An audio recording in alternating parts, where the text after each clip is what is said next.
पूरा देश इस समय कोरोना की बड़ी लड़ाई से लड़ रहा है और उत्तर प्रदेश भी अछूता नहीं है। अवनीश जी, बहुत कठिन समय है ये आपके लिए भी, और मैं समझता हूँ कि बहुत कम लोग ऐसे होते हैं। ऑक्सीजन को लेके बहुत सारे सवाल लोगों के मन में हैं और लोग सवाल भी पूछ रहे हैं। आपने देखा होगा कि ऑक्सीजन को लेके बड़ी चुनौती का सामना उत्तर प्रदेश को करना पड़ा। फिलहाल आपने एक पूरा सेटअप यहाँ पे किया हुआ है, पूरे प्रदेश को ऑक्सीजन कैसे मिले उसको ट्रैक करने की कोशिश कर रहे हैं। आप मुझे फिलहाल आज की स्थिति बताइए कि आज की स्थिति उत्तर प्रदेश की क्या है। देखिए, पूरी कोरोना की जो लड़ाई है ये ऑक्सीजन, इसी का जो है दवा ही ऑक्सीजन दवा है। आप सबको मालूम है कि यदि ऑक्सीजन सैचुरेशन पॉजिटिव है 92, 94, 96 तक रहता है तो उसमें जो है पेशेंट को कोरोना से मुक्ति पाने में बहुत सहयोग मिलता है। और जहां ऑक्सीजन का लेवल नीचे गिरता है वहां जो है उसमें मल्टीपल कॉम्प्लिकेशंस होते हैं और इस कार्य में जो है कठिनाई डॉक्टर्स को आती है। माननीय मुख्यमंत्री जी ने जब ये 22 अप्रैल को हम लोग बैठे तो टीम 9 की बैठक में उन्होंने निर्देश दिया कि ऑक्सीजन की पूरी व्यवस्था जो है ऐसे सुचारू रूप से करा जाए और ऐसा टेक्नोलॉजी कमांड सेंटर बना दिया जाए। जी, ऐसा टेक्नोलॉजी का इस्तेमाल करे। वो अक्सर हर चीज़ में हम लोगों को हिदायत और सलाह देते हैं कि टेक्नोलॉजी का इस्तेमाल करो, मॉडर्न टेक्निक से इस्तेमाल करो। उसी क्रम में उन्होंने आदेश दिया कि गृह विभाग में ये एफएसडीए के साथ, गृह विभाग में ट्रांसपोर्ट डिपार्टमेंट के साथ, गृह विभाग में पुलिस के साथ, मेडिकल एजुकेशन और मेडिकल डिपार्टमेंट के साथ एक पूरा हम लोग कंट्रोल रूम बनाए। और मुझे बताने में खुशी है, जी, मुझे बताने में खुशी है कि जहां हम 538 मेट्रिक टन प्रोवाइड कर रहे थे 22 अप्रैल को, अगले ही दिन चूंकि टैंकर वापस लौटे तो भरने के लिए चले गए तो 380 मेट्रिक टन रह गया। फिर अगले दिन टैंकर लौटे तो 554 रह गया, फिर वापस लौटे तो 441 रह गया। धीरे धीरे धीरे धीरे करते करते आज की तारीख में, आज हम लोगों ने यानी 14 तारीख में 1011 मेट्रिक टन, या ऑन एन एवरेज हम देखें तो पिछले लगभग 6 तारीख से, 6 अप्रैल से अब तक 14 अप्रैल तक, यानी लगभग 12 से 14 दिन यानी 2 हफ्ते तक हम लोग ने एवरेज 1000 मेट्रिक टन प्रोवाइड किया है।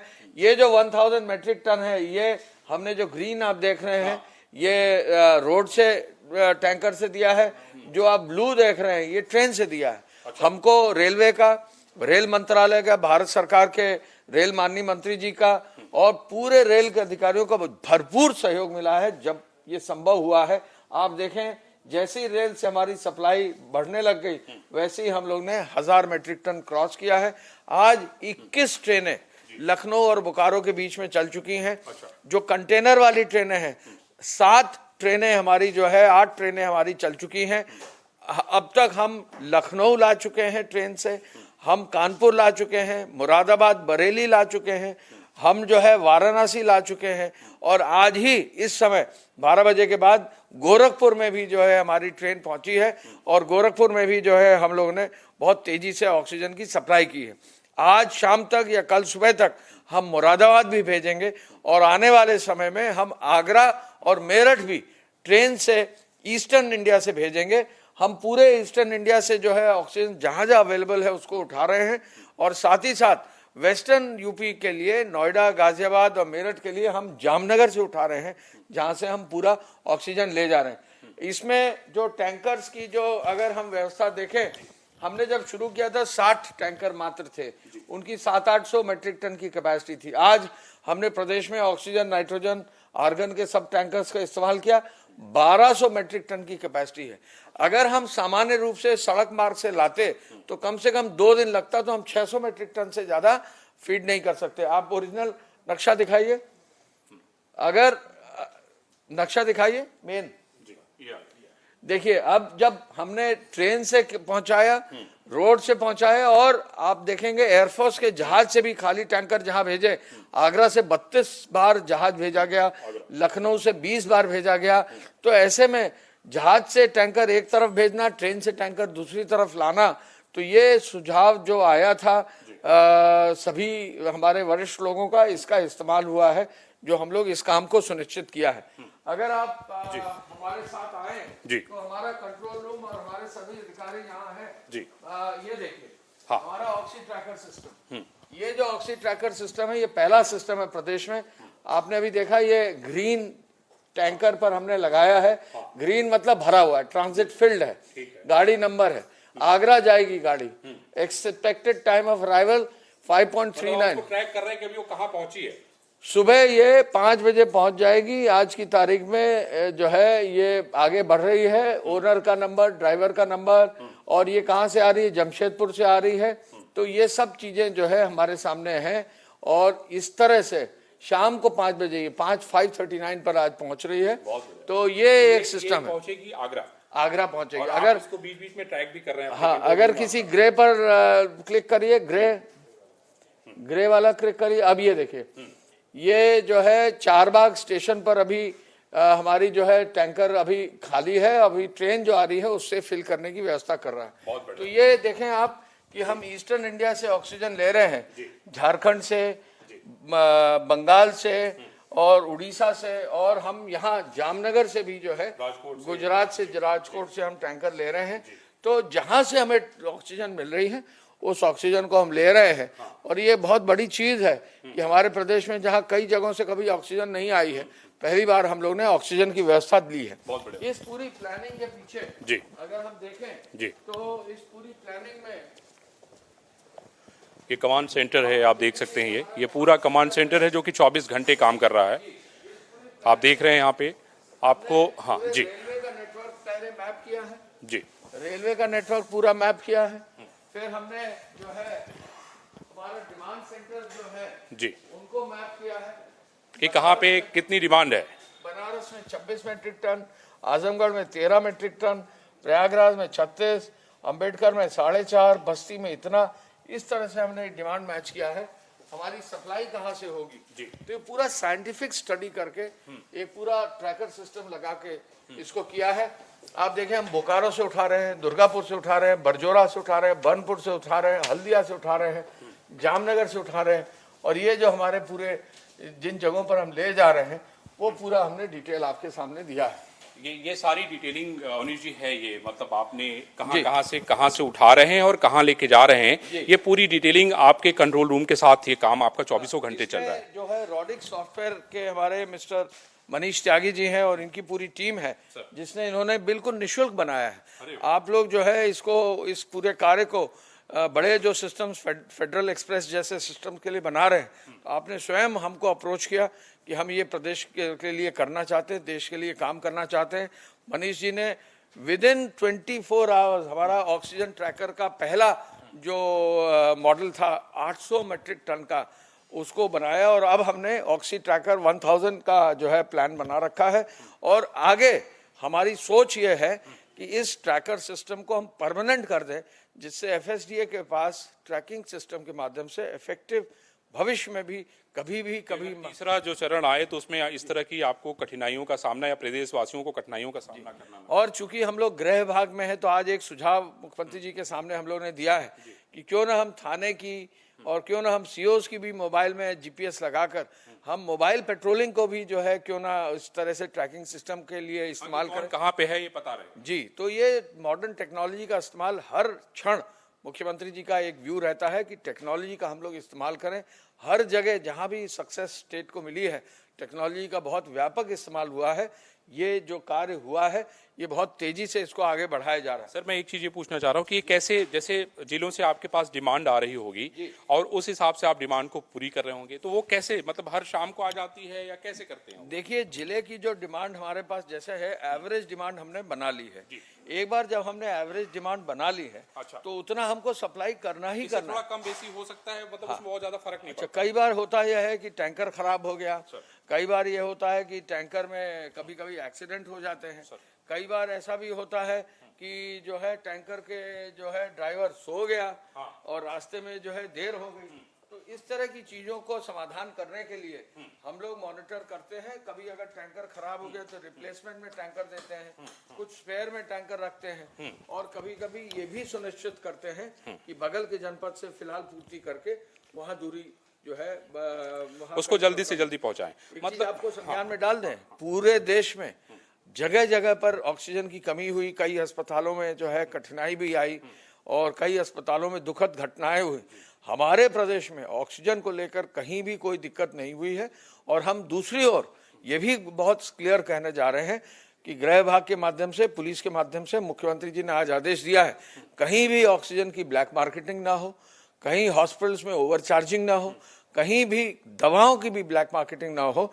तो ये पूरा एक सिस्टम बन गया है एंड टू एंड, जिससे कि हम अपने प्रदेश में सही रूप में लोगों को सेवा कर सकें और किसी भी रूप में गलत व्यक्तियों को कहीं प्रक्षय न मिले।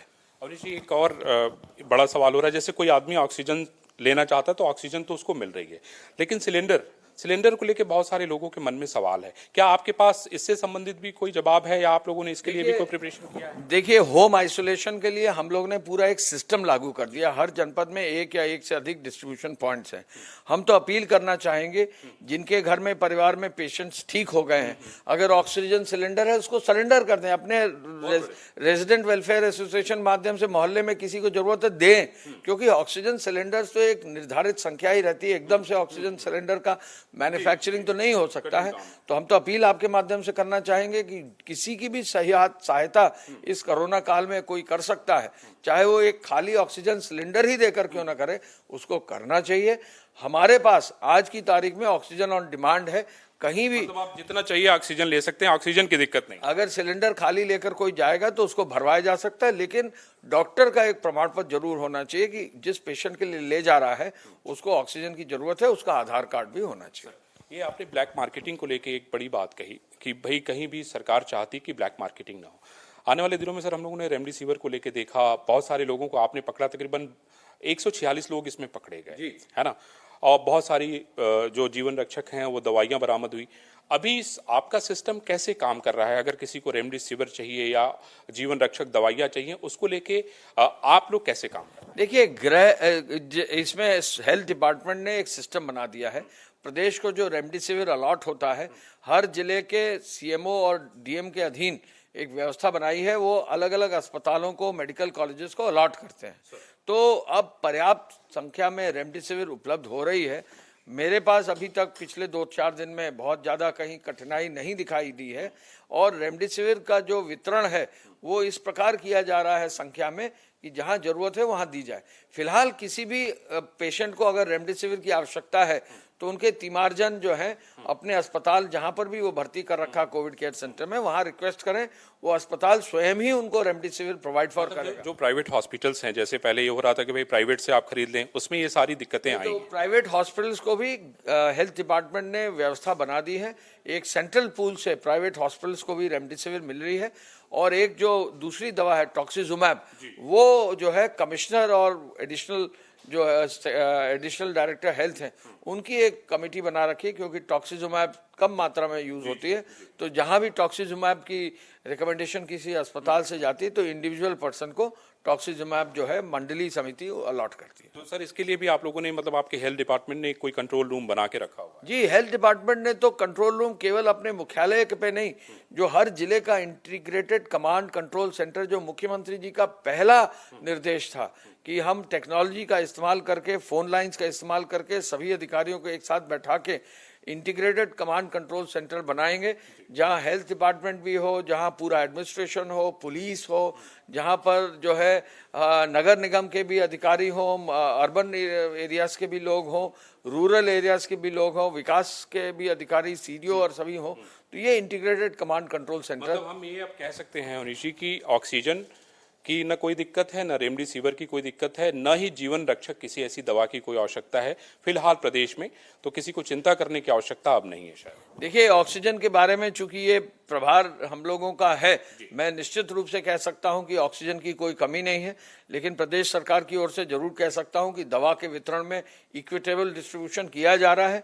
कहीं भी किसी को अगर कोई शिकायत हो तो उसको अपने इंटीग्रेटेड कमांड कंट्रोल सेंटर में जो कॉमन लाइंस हैं उस पर जरूर करना चाहिए, शिकायत जरूर दर्ज करें, जिससे कि शिकायत का समाधान भी हो सके। और अगर शिकायत दर्ज करेंगे, मेरी निश्चित मानना है कि उसका समाधान होगा।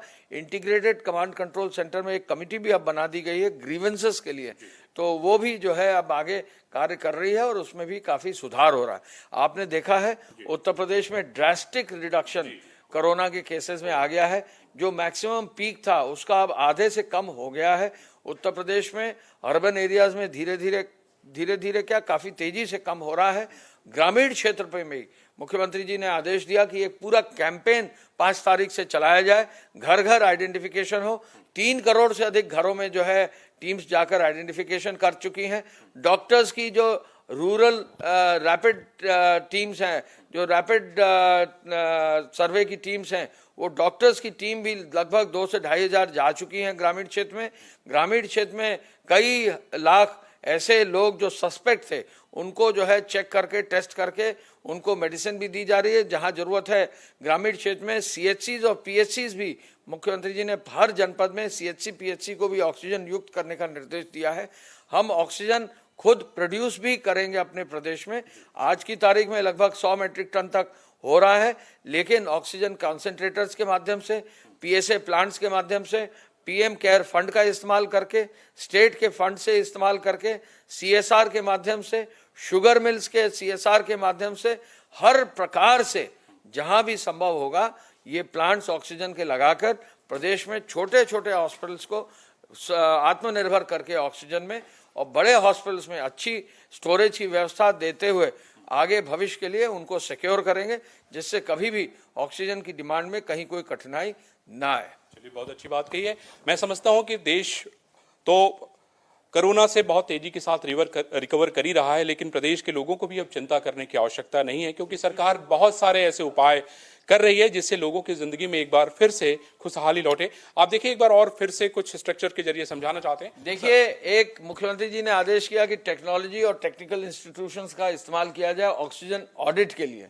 तो आप देखेंगे कि पूरे प्रदेश में IIT कानपुर, IIM लखनऊ, गोरखपुर का technical college, IT BHU, HBTU, AKTU और MNIT प्रयागराज के माध्यम से हर मेडिकल कॉलेज का जो है हमने ऑक्सीजन ऑडिट कराया है, एवरेज ऑक्सीजन फ्लो पर पर्सन निकाला है, और इसके बेसिस पर जिन हॉस्पिटल्स में ज्यादा ऑक्सीजन खर्च हो रही है, जुडिशियस यूज ऑफ ऑक्सीजन और सेल्फ रेगुलेट करने के लिए उनसे हम संपर्क कर रहे हैं, जिससे कि इसका इस्तेमाल हो। तो एक और जहां टैंकर्स की हमने एफिशिएंट व्यवस्था की, 40% इंप्रूवमेंट हुआ, दूसरी तरफ कंट्रोल भी रखा, दूसरी तरफ इस ऑक्सीजन ऑडिट से हम लोग ने पिछले 10 दिन के चार्ट्स को देखा है, 10 से 15% की जो है बचत हुई है। क्योंकि ऑक्सीजन अगर वेस्ट हो रहा है, पेशेंट को नहीं जा रहा है, खाली वेस्ट हो रहा है, तो वो उचित नहीं है। तो इन हॉस्पिटल्स को हम लोग हिदायत दे रहे हैं कि आप अपनी ऑक्सीजन की यूसेज की मात्रा को कम करें, जिससे कि आगे सुधार हो। मतलब वो उसका दुरुपयोग होने की बजाय सदुपयोग हो। बिल्कुल। तो ये आपने देखा कि किस विश्वास के साथ ये सारी बातें अवनीश अवस्थी जी ने कही है, और जिस तरीके से ये कंट्रोल रूम 24 घंटे काम कर रहा है, वो भी अपने आप में मिसाल है। मैं समझता हूँ यही सारी वो बातें हैं जो प्रदेश की जनता में एक बार पुनः विश्वास बहाल करने का काम करेगी। संदीप के साथ अरविंद चतुर्वेदी, इंडिया न्यूज, लखनऊ, उत्तर प्रदेश।